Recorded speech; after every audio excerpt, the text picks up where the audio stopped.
Hello everyone guys, कैसे हैं आप लोग। उम्मीद करता हूँ सब बढ़िया होंगे। तो गाइस सबसे पहले आप सभी को दशहरा का बहुत बहुत शुभकामनाएं हैं और आशा करता हूँ आने वाले जो दशहरा यानी कि अगले जो दशहरा है, इस दौरान आपको ढेर सारे पैसे बने, आपके पोर्टफोलियो में काफी सारी हरियाली छा जाए। तो मैं यही उम्मीद करता हूँ आप सभी के लिए और मैं खुद के लिए भी यही उम्मीद करता हूँ। तो गाइस इन्वेस्टर प्राइड की एक ब्रांड न्यू वीडियो में आप लोगों का फिर से स्वागत है। एंड गाइस आज के इस वीडियो में मैं बात करने वाला हूँ best large and mid cap category के फंड के ऊपर। और गाइस यहाँ पे मैं 3 फंड के बारे में बात करूंगा। पहला फंड है आपका एक्सिस ग्रोथ अपॉर्चुनिटी फंड, दूसरा है आपका mid asset emerging blue chip fund, तीसरा फंड है गाइस वो है आपका quant large and mid cap fund. Guys recently देखें तो quant large and mid cap fund काफी पॉपुलर हो चुका है और काफी लोग पूछते हैं कि इस फंड में अभी इन्वेस्ट करना चाहिए या नहीं करना चाहिए, कंसीडरिंग इसका रिस्क फैक्टर, क्योंकि ये फंड काफी ज्यादा रिस्की है। तो आज के इस वीडियो में मैं यही एक्सप्लोर करने की कोशिश करूंगा कि quant large and mid cap fund कितना सही है। वहीं अगर आप ऑलरेडी इन्वेस्टेड है एक्सिस ग्रोथ अपॉर्चुनिटी फंड में या फिर मेरे asset emerging blue chip fund में, तो आपको वहां पे बने रहना चाहिए या फिर वहां से एग्जिट करके quant large and mid cap fund में स्विच कर जाना चाहिए। तो इसके बारे में भी बात करने वाला हूं आज के इस वीडियो में। इसके पीछे रीजन ये है गाइस कि जो एक्सिस ग्रोथ अपॉर्चुनिटी फंड है या फिर मेरे asset emerging blue chip fund है, हाल फिलहाल में इस फंड का जो परफॉर्मेंस है उतना अच्छा नहीं है, बल्कि ये दोनों फंड ने आपको निगेटिव रिटर्न दिया हुआ है। मोटा मोटी 3 से 4% का निगेटिव रिटर्न दिया हुआ है पिछले 1 साल में। तो क्या वजह है जिसकी वजह से यहाँ पे निगेटिव परफॉर्मेंस आ रहा है। वहीं quant large and mid cap fund है, वहां पे आपको मोटा मोटी 9 से 10% का पॉजिटिव परफॉर्मेंस मिला हुआ है। और गाइस अभी तक आपने डीमैट अकाउंट ओपन नहीं किया हुआ है तो लिंक आपको डिस्क्रिप्शन में मिल जाएगा। पेटीएम मनी है, वहां पे जाकर आप अपना डीमैट अकाउंट ओपन कर सकते हैं। गाइस पेटीएम मनी काफी रिनाउंड ब्रोकर है, तो आप वहां पे डीमैट अकाउंट बिल्कुल ओपन कर सकते हैं और फ्री ऑफ कॉस्ट, यानी कि कोई भी चार्जेस आपको नहीं लगता है और सबसे लोएस्ट ब्रोकरेज आपको पे करना पड़ता है। वो चाहे बात करें एफएनओ ट्रेडिंग का या फिर इंट्राडे ट्रेडिंग का या फिर लॉन्ग टर्म इन्वेस्टमेंट के लिए अगर आप स्टॉक बाय करते हैं तो वहां पे सबसे कम ब्रोकरेज पे करना पड़ता है। जितने भी ब्रोकर अवेलेबल है मार्केट में, सबसे कम ब्रोकरेज आपको पेटीएम मनी पे ही पे करना पड़ता है। तो फटाफट जाइए, डिस्क्रिप्शन में लिंक है, वहां पे जाके अपना डीमैट अकाउंट ओपन कर सकते हैं, अपना इन्वेस्टिंग या फिर ट्रेडिंग स्टार्ट कर सकते हैं। और अगर आप म्यूचुअल फंड में इन्वेस्ट करते हैं और आप चाहते हैं कि आपका पोर्टफोलियो को मैं रिव्यू करूं, तो आप अपना पोर्टफोलियो कमेंट में मेंशन कर सकते हैं। जैसे मैं बाकी लोगों का पोर्टफोलियो रिव्यू करता हूं हर एक संडे को, वैसे ही आपका पोर्टफोलियो भी रिव्यू करके दूंगा मैं आने वाले संडे को। और गाइस पिछले संडे को मैं 18 से 19 पोर्टफोलियो को रिव्यू किया हुआ है, तो उस वीडियो का लिंक आपको डिस्क्रिप्शन में मिल जाएगा। तो वो वीडियो भी आप जाके देख सकते हो सकता है वहां से आपको काफी ज्यादा सीख मिले, काफी ज्यादा नॉलेज आपको वहां से मिल सकता है। तो चलिए गाइस स्टार्ट करते हैं आज का video. But guys video start करने से पहले फटाफट कर दीजिए वीडियो को लाइक, एंड चैनल अभी तक आपने सब्सक्राइब नहीं किया है देन प्लीज सब्सक्राइब कीजिए चैनल को, एंड साथ के साथ गाइस नोटिफिकेशन बेल ऑन करके ऑल पे क्लिक कर लीजिएगा, ताकि जब भी इस चैनल पे वीडियो आएगा सारे वीडियो का नोटिफिकेशन आपको मिलता रहेगा। और गाइस बता दूं कि जो कंपैरिजन करेंगे आज के इस वीडियो में, इसके लिए हम लोग डिफरेंट पैरामीटर यूज करने वाले हैं। तो चलिए गाइस सबसे पहले बात कर लेते हैं हिस्टोरिकल परफॉर्मेंस का या फिर कह लीजिए पास्ट परफॉर्मेंस कर लेते हैं हिस्टोरिकल परफॉर्मेंस का। और यहाँ पे देखते हैं गाइस कि लमसम के केस में कैसा रिटर्न रहा है इन तीनों फंड्स का।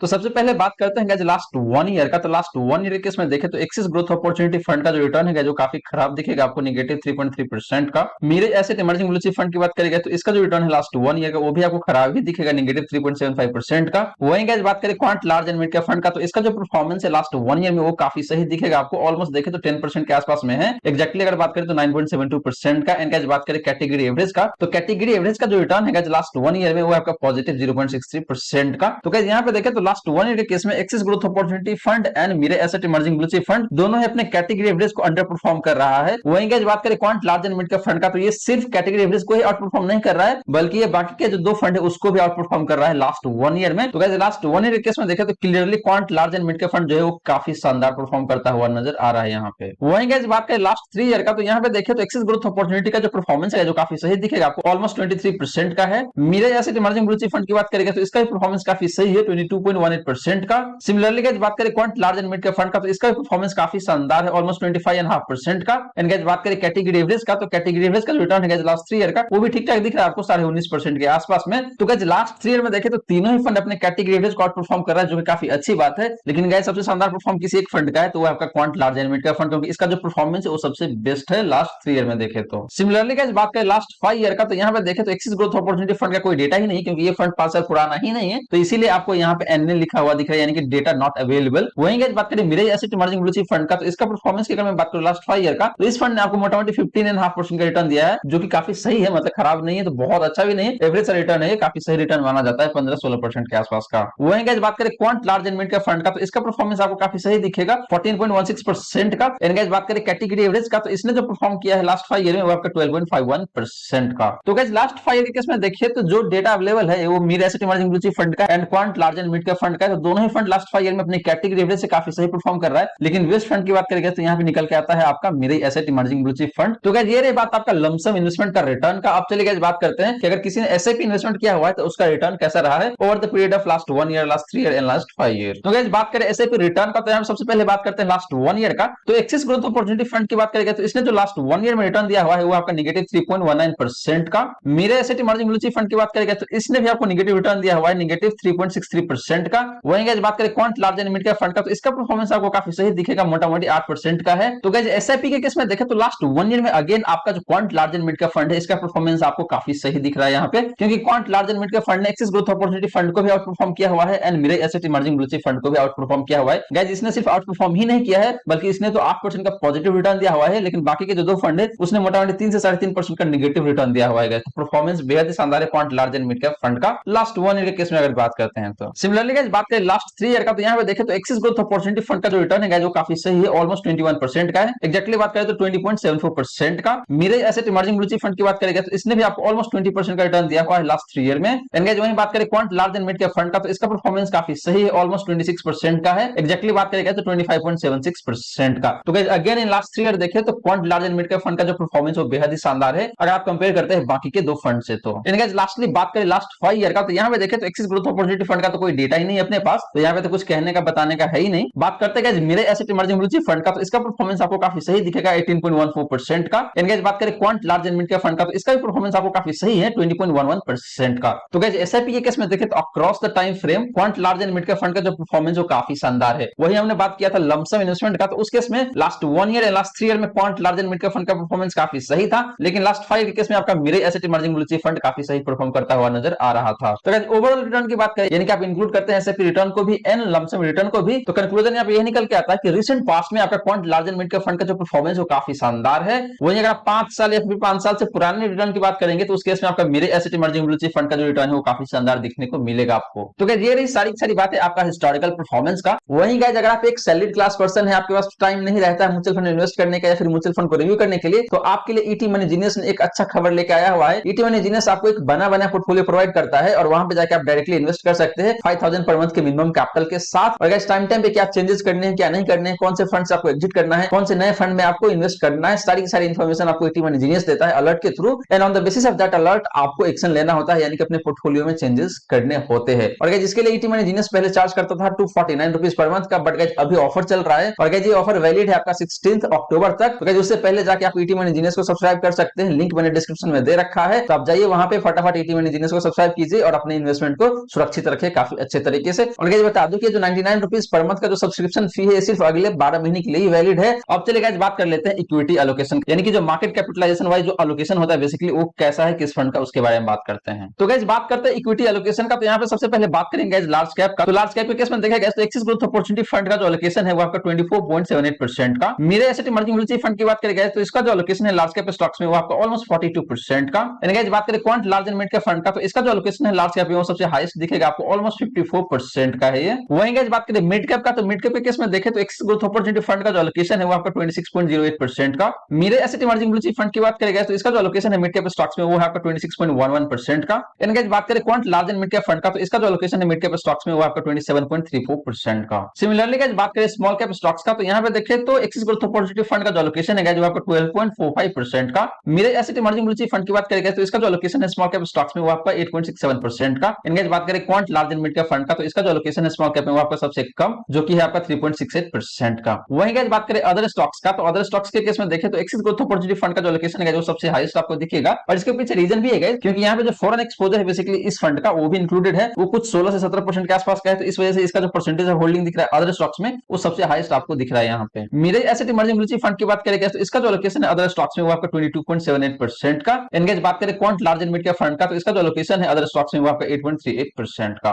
तो गाइस यहाँ पे इक्विटी एलोकेशन के बेसिस पे अगर कुछ कंक्लूजन निकालने की कोशिश करें तो क्या निकल के आता है कि जो quant large and mid cap fund है इसका एक्सपोजर लार्ज कैप में काफी सही है। तो इस वजह से क्या होगा कि इसका जो परफॉर्मेंस वो काफी बैलेंस रहेगा, क्योंकि लार्ज कैप एक तरीके से आपके पोर्टफोलियो को स्टेबिलिटी प्रोवाइड करता है और जो mid cap and small cap होता है वो आपको रिटर्न्स यानी कि रिटर्न मैक्सिमाइज करने का काम करता है। तो quant large and mid cap fund का लार्ज कैप में भी काफी अच्छा खासा एक्सपोजर है, मिड कैप में भी देखे तो हाईएस्ट एक्सपोजर है, लेकिन स्मॉल कैप में सबसे कम है, जो कि ये दिखाता है कि ये फंड का रिटर्न्स काफी सही रहेगा और काफी बैलेंस भी रह सकता है। इक्विटी एलोकेशन से तो एटलीस्ट ये पता चल रहा है गाइस। बाकी देखते हैं कि रिस्क रेशियोज क्या रिप्रेजेंट करता है इन तीनों फंड का, तो वहां पे जाके पता चलेगा एक्चुअल में कि भाई कौन सा फंड कितना ज्यादा रिस्की है। अब चलिए गाइस बात करते हैं टॉप 10 होल्डिंग्स का। तो गाइस बात करें टॉप 10 होल्डिंग का, तो सबसे पहले बात करते हैं एक्सिस ग्रोथ अपॉर्चुनिटी फंड का। तो इसका टॉप 10 होल्डिंग की बात करें तो सबसे पहला स्टॉक जो आता है यहाँ पे वो है आपका बजाज फाइनेंस, जहां पे 9.27% का होल्डिंग है। गाइस परसेंटेज ऑफ होल्डिंग मैं यहाँ पे नहीं रीड करने वाला हूँ आप लोगों के लिए। तो अगर आपको लगता है कि परसेंटेज ऑफ होल्डिंग आपको देखना है तो वीडियो को पॉज करके आप देख सकते हैं। तो गाइस पहला स्टॉक था आपका, वो था आपका बजाज फाइनेंस, फिर आपका पीआई इंडस्ट्री लिमिटेड, फिर टाटा इलेक्सी, फिर आपका डीमार्ट यानी कि जो आपका एवेन्यू सुपर मार्ट है वो है, फिर हो गया आपका टोरेंट पावर, फिर हो गया आपका चोला फाइनेंस, फिर हो गया आपका एस्ट्रल, फिर हो गया आपका इन्फोएज, फिर हो गया आपका सुंदरम फाइनेंस एंड लास्टली हो गया गाइस आपका एमएनएम। तो guys axis growth opportunity fund के टॉप 10 होल्डिंग से क्या पता चलता है कि इस फंड का जो वेटेज है फाइनेंशियल सेक्टर में, यानी कि जो बैंकिंग एंड फाइनेंशियल सेक्टर के जो कंपनियां हैं वहां पे काफी ज्यादा दिखने को मिलेगा। क्योंकि देखे तो बजाज फाइनेंस में भी काफी अच्छा खासा होल्डिंग है, फिर आपका चोला फाइनेंस हो गया, फिर आपका सुंदरम फाइनेंस हो गया। तो इस तरीके से इसका होल्डिंग मुझे जो लग रहा है कि जो बैंकिंग एंड फाइनेंशियल सेक्टर की कंपनियां हैं वहां पे ज्यादा दिखने का आपको मिलेगा अगर आप सेक्टर वाइज एलोकेशन देखते हैं तो गाइस ये रही बात आपका एक्सिस ग्रोथ अपॉर्चुनिटी फंड का टॉप 10 होल्डिंग का। अब गाइस बात करते हैं मेरे asset emerging blue chip fund का। तो इसका टॉप 10 होल्डिंग में देखें तो सबसे पहला स्टॉक आता है आईसीआईसीआई बैंक, जिसमें इस फंड का जो एलोकेशन है गाइस वो आपका 5.48% का। फिर आपका एचडीएफसी बैंक, यहाँ पे भी देखें तो 5.41% का एलोकेशन है। फिर आपका एक्सिस बैंक, फिर है इन्फोसिस, फिर एसबीआई हो गया, फिर रिलायंस हो गया, फिर आपका एसकेएफ इंडिया हो गया, भारतीय एयरटेल हो गया, श्रीराम ट्रांसपोर्ट फाइनेंस हो गया, फिर हो गया आपका मैक्स फाइनेंशियल सर्विसेज। तो गाइस यहाँ पे भी देखें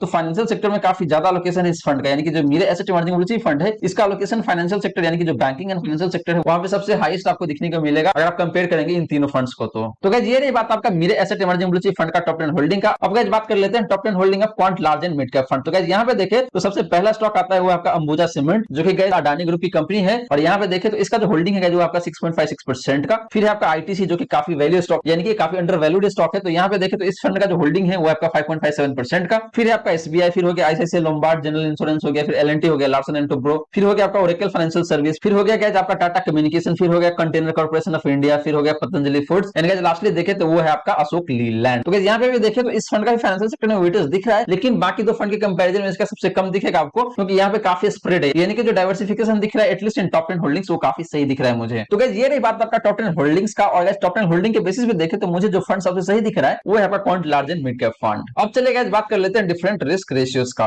तो गाइस बात करें रिस्क रेशियोज का तो यहाँ पे सबसे पहले बात करेंगे स्टैंडर्ड डिवीजन का। तो guys axis growth opportunity fund का जो स्टैंडर्ड डिवीजन है वो आपका 17.64% का। Mid asset emerging blue chip fund की बात करेंगे तो इसका जो स्टैंडर्ड डिवीजन है वो आपका 21.07% का। वहीं गाइस बात करें Quant large and mid cap fund का तो इसका स्टैंडर्ड डिवीजन सबसे हाईएस्ट दिखेगा आपको 21.74% का। एंड गाइस बात करें कैटेगरी एवरेज का तो कैटेगरी एवरेज का जो स्टैंडर्ड डिवीजन है वो है आपका 19.77% का, ऑलमोस्ट 20% का है। तो गाइस स्टैंडर्ड डिवीजन के केस में देखें तो हमेशा ये माना जाता है कि जिस फंड का स्टैंडर्ड डिवीजन जितना कम होता है उतना ही अच्छा होता है। और यहाँ पे एक्सिस ग्रोथ अपॉर्चुनिटी फंड का जो स्टैंडर्ड डिवीजन है जो सबसे कम है, तो इसीलिए ये फंड ज्यादा बेहतर दिख रहा है इन केस ऑफ स्टैंडर्ड डिवीजन। वहीं गाइस बात करें साफ रेशियो का तो साफ रेशियो के केस में देखें तो एक्सिस ग्रोथ अपॉर्चुनिटी फंड का जो साफ रेशियो है वो है आपका 0.85 का। मेरे asset emerging blue chip fund की बात करें तो इसका जो साफ रेशियो है वो आपका 0.73 का। Quant large and mid cap fund की बात करेंगे तो इसका जो साफ रेशियो है वो आपका 0.85 का। एंड गाइस बात करें कैटेगरी एवरेज का तो कैटेगरी एवरेज का जो साफ रेशियो है जो आपका 0.62 का। तो गाइस साफ रेशियो के केस में देखें तो तीनों ही फंड काफी सही साफ रेशियो जनरेट करने में सक्षम है और अपने कैटेगरी एवरेज के कंपैरिजन में काफी शानदार साफ रेशियो जनरेट कर पा रहा है। लेकिन सबसे बेस्ट फंड यहाँ पे जो निकल के आता है इनके सब साफ रेशियो वो है आपका axis growth opportunity fund and Quant large and mid cap fund.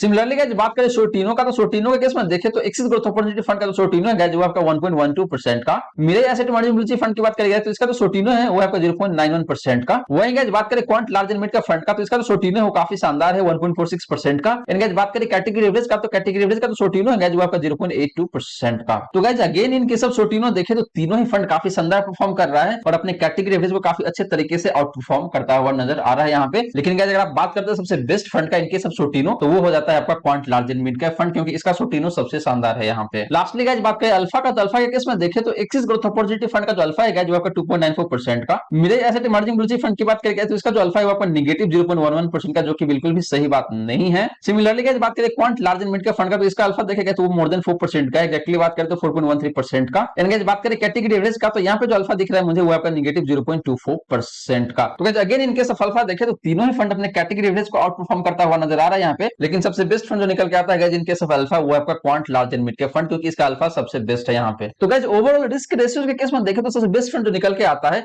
हालांकि रिस्की थोड़ा सा जरूर है यहाँ पे, लेकिन जो बेस्ट फंड निकल के आता है वो आपका quant large and mid cap fund. वहीं अगर आपको एक लेस रिस्की फंड के साथ जाना है इन दैट केस आप देख सकते हैं एक्सिस ग्रोथ अपॉर्चुनिटी फंड को, क्योंकि इस फंड का स्टैंडर्ड डिवीजन भी कम है, साफ रेशियो काफी सही दिखता है आपको, सोर्टिनो भी आपको काफी सही है एंड जेनसन अल्फा भी देखें तो पॉजिटिव है, मोटामोटी 3% का है, जो कि अगेन काफी अच्छी बात है। तो दो फंड यहाँ पे निकल के आता है बेस्ट। सबसे बेस्ट जो निकल के आता है वो है quant large and mid cap fund, लेकिन साथ के साथ ये फंड थोड़ा सा रिस्की भी है गाइस। एंड सेकंड चॉइस जो बनता है गाइस वो है आपका एक्सिस ग्रोथ अपॉर्चुनिटी फंड। अब चलिए गाइस बात कर लेते हैं कि जितने भी डेटा हमने यहाँ पे डिस्कस किया है, फिर जितने भी पॉइंट हमने डिस्कस किया, सबको अगर एक साथ सम अप करने की कोशिश करें और देखते हैं कि भाई तीनों फंड में से सबसे बेस्ट फंड कौन सा निकल के आता है जिसमें आपको इन्वेस्ट करना चाहिए, या फिर मैं इन्वेस्ट करूंगा तो कौन सा फंड होगा जिसमें मैं इन्वेस्ट करूंगा। तो गाइस ये रही सारी बातें जो हमने डिस्कस किया आज के इस वीडियो में, जहां पे हमने कंपेयर किया एक्सिस ग्रोथ अपॉर्चुनिटी फंड को, Mirae asset emerging blue chip fund को and Quant large and mid cap fund को। और गाइस यहाँ पे कंक्लूजन यही निकल के आता है कि अगर आप एक वेरी हाई रिस्क इन्वेस्टर है, इन दैट केस आप quant large and mid cap fund के साथ जा सकते हैं। बट गाइस ध्यान रहे कि quant large and mid cap fund का जो फंड साइज है यानी कि एसेट अंडर मैनेजमेंट है वो काफी कम है, मोटा-मोटी 250 करोड़ के आसपास में ही है, जो कि बहुत ही कम है। वहीं अगर आप एक्सिस ग्रोथ अपॉर्चुनिटी फंड के साथ जाना चाहते हैं तो ये फंड भी काफी सही है, लेकिन हाल फिलहाल में इस फंड का परफॉर्मेंस उतना अच्छा नहीं है। और गाइस ऐसा हाल सिर्फ एक्सिस ग्रोथ अपॉर्चुनिटी फंड का नहीं है,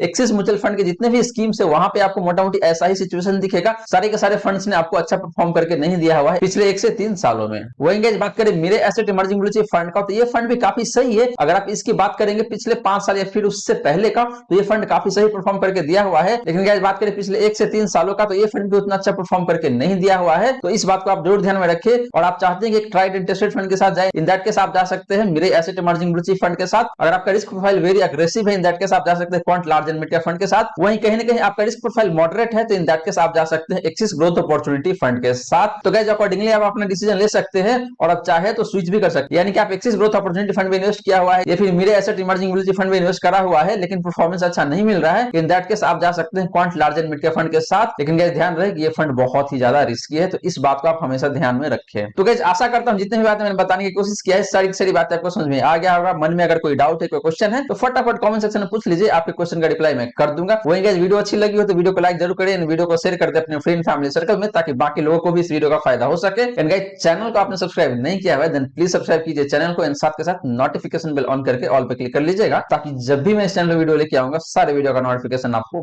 मिलता रहेगा। और गाइस ईटी मनी जीनियस का लिंक मैंने डिस्क्रिप्शन में दे रखा है, तो उसको चेक करना ना भूले गाइस। और आप फटाफट जाइए इस ऑफर पीरियड का फायदा उठाइए और 249 रुपीज पर मंथ का जो सर्विस है उसको सिर्फ 99 रुपीज पर मंथ में जाके अवेल कीजिए। So guys thank you so much for watching this video. मिलता है अगले वीडियो में। जय हिंद, जय भारत।